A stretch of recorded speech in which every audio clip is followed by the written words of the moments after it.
कभी दरगाह पर ममता, कभी दुर्गा सप्तशती का पाठ, चंडी पाठ, तो कभी कलमा। अब यही सवाल उठ रहा है कि दीदी ये हार का डर है या उनका हृदय परिवर्तन हो गया है, या ये तुष्टीकरण के दाग धोने की कोशिश है, या ये भूल सुधार है, या सही मायनों में दीदी कंफ्यूज हो गई, करे तो करे क्या। ये सवाल आज प्रधानमंत्री नरेंद्र मोदी ने भी उठाया। देखिए, उन्होंने कहा कि ध्यान से सुनिएगा, 10 साल के तुष्टीकरण के बाद ममता बनर्जी अचानक बदली सी दिख रही हैं। ये प्रधानमंत्री नरेंद्र मोदी के शब्द हैं। उन्होंने आगे कहा, यह हृदय परिवर्तन नहीं है, ये हारने का डर है। सामने दिखी हार, इसलिए वो बदल रही हैं। उन्होंने उदाहरण देकर दीदी के तुष्टीकरण वाले संक्रमण को समझाया। उन्होंने कहा कि देखिए, तुष्टीकरण का जो वायरस है ना, तुष्टीकरण का जो संक्रमण है, ये अब ग्रहण लगाएगा ममता पर। उन्होंने समझाया, 4 उदाहरण दिए, ध्यान से सुनिएगा। उन्होंने कहा कि जब जय श्री राम पर संग्राम, जब जय श्री राम पर चमड़ी उधेड़ने की धमकी दी गई थी, ये नहीं भूला है बंगाल, वो तुष्टीकरण। पुलवामा के समय किसके साथ खड़ी थी आप, इसको लेकर ये तुष्टीकरण की वजह से। सेना पर सवाल, तुष्टीकरण की वजह से। बाटला पर सवाल, नहीं भूला है बंगाल। बाटला एनकाउंटर का भी जिक्र किया प्रधानमंत्री नरेंद्र मोदी ने, और उन्होंने कहा कि ममता बनर्जी का क्या रुख था बाटला के समय। बाटला पर सवाल, नहीं भूला बंगाल, यह भी तुष्टीकरण की वजह से। और घुसपैठियों का साथ, यह भी तुष्टीकरण की वजह से। प्रधानमंत्री नरेंद्र मोदी ने आज जो ये रैली की, आपको बता दें, ये चुनाव की तारीखों के ऐलान होने के बाद प्रधानमंत्री नरेंद्र मोदी की बंगाल में दूसरी रैली। सुबुही खान जो कि पॉलिटिकल एनालिस्ट हैं, और मेरे साथ समीर आलम पश्चिम बंगाल कांग्रेस के प्रवक्ता हैं, और सुबुही खान पॉलिटिकल एनालिस्ट हैं। आप दोनों का बहुत बहुत स्वागत। सबसे पहले सुबुही, मैं आपसे शुरू कर लेता हूं क्योंकि अभी मैं टीएमसी के मेहमान का इंतजार कर रहा हूं। लेकिन सुबुही खान, आपको क्या नजर आ रहा है? मंदिर मंदिर ममता, दरगाह में ममता, कभी चंडी पाठ तो कभी कलमा। हृदय परिवर्तन, डैमेज कंट्रोल, भूल सुधार, हार का डर, या कंफ्यूज है दीदी? सुबुही जी जी देखिए अमन, हृदय परिवर्तन तो मैं बिल्कुल नहीं मान सकती हूँ, क्योंकि उन्होंने इतने लंबे समय तक जो एक हिंदू विरोधी राजसत्ता बंगाल में करी, वो किसी से भी छुपा नहीं रहा है। लेकिन हाँ, डैमेज कंट्रोल या हार का डर जो है वो हमें साफ दिखाई दे रहा है। उससे हमें 2 बातें पता चलती हैं। पहली बात तो ये कि जनता को जनतंत्र की ताकत पता चल गई है कि हमें एक बहुत टाइम से कैसा नैरेटिव बन गया था कि राजसत्ता ही बहुत कुछ है, बहुत सारी स्टेट्स विधर्मी राजसत्ता के हाथ में, और लोगों को ये लगता था कि हम कुछ नहीं कर सकते हैं। लेकिन ये देखिए, जनता की ताकत और जो समाज की जो कलेक्टिव आवाज होती है वो कितनी पावरफुल होती है कि राजसत्ता मजबूर हो जाती है जनता के आगे। बंगाल की जनता जाग गई है, और ये ममता बनर्जी बहुत अच्छे से समझ गई है कि वो अपना वो हिंदू विरोधी शासन और जो भारतीय संस्कृति का विरोध और जो बंगाल की स्थानीय संस्कृति का जो विरोध वो इतने सालों तक करती आई है, और अपनी वोट बैंक पॉलिटिक्स करते करते उन्होंने एक स्टेट को इस्लामिक स्टेट बनने की कगार पे खड़ा कर दिया। वो किसी से छुपा नहीं है। अभी इनके टीएमसी के एक प्रवक्ता आ जाएंगे, उन्होंने एक डिबेट पे लाइव टीवी पर ये बोला था कि हम हिंदू सिंपैथी की कोई जरूरत नहीं है। तो देखिए, ये लोग साफ साफ बोलते हैं कि इनको हिंदुओं की कोई आवश्यकता नहीं है, जबकि हिंदू एक नेशनल आइडेंटिटी है, एक राष्ट्रीय पहचान है। लेकिन ये बांग्लादेशी और रोहिंग्याओं पे इतना ओवर कॉन्फिडेंट थे कि खुल्लम खुल्ला बोल रहे थे कि हमें हिंदुओं की कोई जरूरत नहीं है। लेकिन अब हिंदुस्तान का हिंदू भी जाग गया है, और इन राजसत्ता विधर्मियों को भी पता चल गया है कि अब इनका ये नाटक अब और नहीं चलेगा। रोहिंग्याओं पर, घुसपैठियों पर, आयातित वोट बैंक पर क्या भरोसा खत्म हो गया है, या हो सकता है वाकई हृदय परिवर्तन हो? वो कह रहे हैं कि मैं भी हिंदू की बेटी हूं, मुझे लेक्चर ना दे बीजेपी। क्यों संजय शर्मा, टीएमसी के प्रवक्ता, क्यों संजय जी, आपको लगता है कि बंगाल के लोगों की याददाश्त इतनी कमजोर है कि वो भूल जाएंगे जय श्री राम पर कैसे चमड़ी उधेड़ने की धमकी दी थी दीदी ने? आपको लगता है वो भूल जाएंगे? बंगाल के लोगों की याददाश्त इतनी कमजोर है क्या, संजय शर्मा?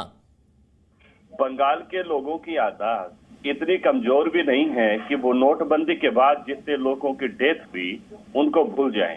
बंगाल के लोगों की याददाश्त इतनी बुरी भी नहीं है कि जीएसटी लागू करने के बाद व्यवसायियों को जो दिक्कत हुई है, मध्यम क्रम के व्यापार को जो नुकसान हुआ है, उसे वो भूल जाएं। और बंगाल के लोगों की याददाश्त कोरोना महामारी के समय में, लॉकडाउन के समय में लाखों श्रमिकों का जो पलायन हुआ, लाखों लोगों को जो असुविधा हुई, वो सब भूल नहीं सकते बंगाल और देश की जनता। आज मैं आपके माध्यम से ये ममता महिला बनर्जी, संजय जी, ये महिला पूछ मंच रही है से कि एक महिला ममता अपने बनर्जी राजनीतिक विश्लेषक के जीएसटी रूप में नोटबंदी किसी को नहीं, बैठाया शायद, चंडी पाठ कर रही वो है। बोल रही थी कि वैसे टीएमसी के किसी प्रवक्ता ने नोटबंदी के कहा, बाद यूपी हो गया, जीएसटी के बाद गुजरात हो गया, वो रेफरेंडम हो गया, मगर वो मंच से रेफरेंडम अभी ममता हुआ नहीं बनर्जी है। जीएसटी वो पीड़ा, नोटबंदी की बात नहीं वो कर रही है, वेदना, वो दुर्गा लोगों के सप्तशती साथ का जो पाठ धोखा कर रही किया गया था, है, वो बता रही है मैं भी सारी की ब्राह्मण सारी की बातें बेटी हूँ। मुझे संजय याद जी, है। मैं आपके मुद्दे पर आता हूँ। हाँ जी, हाँ जी, अभी जो सम्माननीय महिला जी, मैं उनका नाम भूल रहा हूँ, जो यहाँ बोल रही सुबूही थी खान, कि हाँ, वो बोल रही थी कि टीएमसी के किसी प्रवक्ता ने कहा कि उन्हें हिंदू सिंपैथी की आवश्यकता नहीं है, कोई भी सभ्य समाज में लोग ऐसा बोल सकते हैं, ये क्या बात कर रही हैं? बंगाल में सर्वधर्म समभाव का शासन है। बंगाल में दीदी जननेत्री ममता बनर्जी का शासन है। बंगाल में आम आदमी का शासन है। दीदी के इन 10 वर्षों में जो बंगाल में आमूलचूल परिवर्तन हुआ है, उसके कारण स्वाभाविक तौर पर जननेत्री दीदी ममता बनर्जी का शासन पश्चिम बंगाल की जनता वापस लाएगी। और ये तो कह ही दिया है, बांग्ला निजेर मेक चाहे, बंगाल को अपनी बेटी चाहिए। मैं आपसे एक बात कहता हूँ चोपड़ा संजय जी, बस एक सवाल पूछता हूँ आपसे, जो प्रधानमंत्री ने पूछा उसका जवाब दे दीजिए कि वो डिबेट उस पर है। सवाल पूछता हूँ आपसे संजय जी, तुष्टीकरण के चक्कर में आप लोगों ने सेना पर सवाल उठाया, क्या बंगाल के लोग भूल जाएंगे?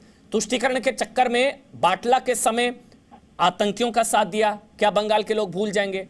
तुष्टीकरण के चक्कर में पुलवामा के समय पुलवामा पर सवाल, क्या बंगाल के लोग भूल जाएंगे? तुष्टीकरण के चक्कर में जय श्री राम पर चमड़ी उधेड़ने की धमकी, क्या बंगाल के लोग भूल जाएंगे? तुष्टीकरण के चक्कर में घुसपैठियों का साथ, क्या बंगाल के लोग भूल जाएंगे? तुष्टीकरण के चक्कर में ही दुर्गा मूर्ति विसर्जन की कोर्ट से परमिशन, क्या बंगाल के लोग भूल जाएंगे? तुष्टीकरण के चक्कर में ही आप जानते हैं सरस्वती पूजन पर रोक, क्या बंगाल के लोग भूल जाएंगे? तुष्टीकरण के चक्कर में हनुमान जयंती पर जुलूस पर लाठीचार्ज, क्या बंगाल के लोग भूल जाएंगे? मैं 10 उदाहरण दे सकता हूं बिना पढ़े, मैं बता रहा हूं आपको।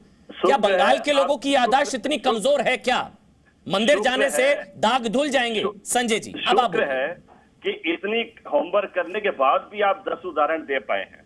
असल में आप लोग समझते नहीं है, बंगाल में दीदी ने सभी के लिए काम किया है। मैं आपको एक बात बताना चाहता हूं कि एक हमारा तीर्थ है गंगा सागर।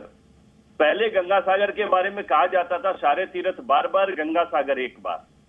अब क्या कहा जाता, दीदी ने वहां पर इतना काम किया है कि वो गंगा सागर बार बार जाते हैं लोग। दीदी का शासन सर्वधर्म समभाव का शासन है। और आप जी न्यूज से मैं सोच रहा था, मैंने आपको 10 उदाहरण दे दिए, ये सर्वधर्म समभाव है, ये सर्वधर्म संभाव है। आप बताइए ना, जय श्री राम पर चिढ़ती हैं, चमड़ी उधेड़ने की धमकी देती हैं, मोहर्रम के चक्कर में दुर्गा मूर्ति विसर्जन को टालती हैं, ये सर्वधर्म संभाव है। और जी न्यूज अपने क्रोनोलॉजी के एजेंडा से थोड़ा हटकर कुछ डेवलपमेंट के मुद्दे पर बात सवालों का जवाब दे सकते हैं, दे दीजिए। एक सवाल का जवाब दे सकते हैं। जय श्री राम पर चमड़ी उधेड़ने की धमकी, जय श्री राम का मास्क लगाने पर मारपीट केस, ये आप बताइए, इसका जवाब दीजिए ना। जी न्यूज को छोड़िए ना, मैं आपसे जो सवाल पूछ रहा हूं, अगर बताइए गलत बोल रहा हूं तो। क्या ये घटनाएं, इक्का दुक्का कहीं घटनाएं कहीं कोई कर दे तो नहीं, ममता बनर्जी भी चिढ़ गई थी मन से जय श्री राम के नारे सुनकर, इक्का दुक्का नहीं। ये एक आध घटनाओं को लेकर आप सारे बंगाल को दोषी मानेंगे? नहीं, मैं ममता बनर्जी जय श्री राम पर चिढ़ी थी नहीं, मंच से गई थी नहीं गई थी। हमको सर्वधर्म समभाव का बंगाल है और हमें प्रभु श्री राम का नाम चैतन्य महाप्रभु ने सिखा दिया था। उसके बाद हमें कोई आवश्यकता नहीं है जी, सदस्यता चली जाएगी, भूल चूक माफ, जय श्री राम कहां बोल गए गलती से, प्रभु का नाम कैसे हो, प्रभु का नाम कैसे लिया जाए, ये सब जाने। संजय शर्मा जी, संजय शर्मा जी, आपका हितैषी हूं, भूल चूक माफ, गलती हो गई, माफी मांग लीजिए, गलती से जय श्री राम बोल गए आप, और आप टीएमसी के प्रवक्ता हैं, बोल दीजिए अभी, वरना और 6 बजे आपको मैसेज आ जाएगा, आपकी मेंबरशिप चली जाएगी। मैं आज टीवी में नेशनल स्पोक्स पर्सन के रूप में आपके सामने बैठा हूं जी, और मैं एक धार्मिक कार्यकर्ता हूं, समाज का मुख्य रूप से एक धार्मिक कार्यकर्ता हूं, और इसी नाते मेरी ख्याति है मेरे शहर। लेकिन आप ममता से बड़े नहीं है ना, क्योंकि उनकी लाइन तो आपको टो करनी पड़ेगी, पार्टी की लाइन। आप जय श्री राम कैसे बोल रहे हैं? आपके लिए प्रॉब्लम हो जाएगी सर, मैं बस आपका हितैषी हूं, आपकी फिक्र कर रहा था। कहीं 6 बजे दीदी की मैसेज आ लाइन- गया पार्टी सदस्यता चलेगी, कुछ नहीं पता ना सर। मैं आपके दीदी हितैषी की हूं। लाइन जिस दिन भाजपा वाले ले लेंगे उस दिन ये भारत सोने का भारत हो जाएगा। दीदी की जो डेवलपमेंट की बातें हैं, जी, जी। दीदी की जो सर्वधर्म संभाव की बातें हैं, ये बातें जब ठीक है। भाजपा वाले करने लग जाएंगे, यकीन मानिए उस दिन देश का कल्याण हो जाएगा। ठीक है। भाजपा एक बड़ी पार्टी है और तुष्टीकरण वगैरह की ये बातें करके भाजपा एक ठीक है। बड़ी संख्या के वोटर को बरगलाना चाहती है। चलिए, जैसा जो बंगाल हो का नहीं रहा कल्याण है। वैसा देश, मतलब क्या देश, मतलब आप चाह रहे हैं कि देश काल बंगाल जैसा हो जाए, ठीक है ना? आप ये कह रहे हैं, चलो जनता तय कर लेंगी। सुनिए, भाई मैं तो बोल रहा हूँ ना, आप ये कह रहे हैं आज- देश का हाल बंगाल आज जैसा के- हो। जितने भी आज लोग के ताल ठोक के दिवस देख में- रहे हैं, अगर आज उनको के लगता है दिवस कि देश में- का हाल बंगाल आज जैसा के होना दिवस- चाहिए तो आप ट्वीट करिए।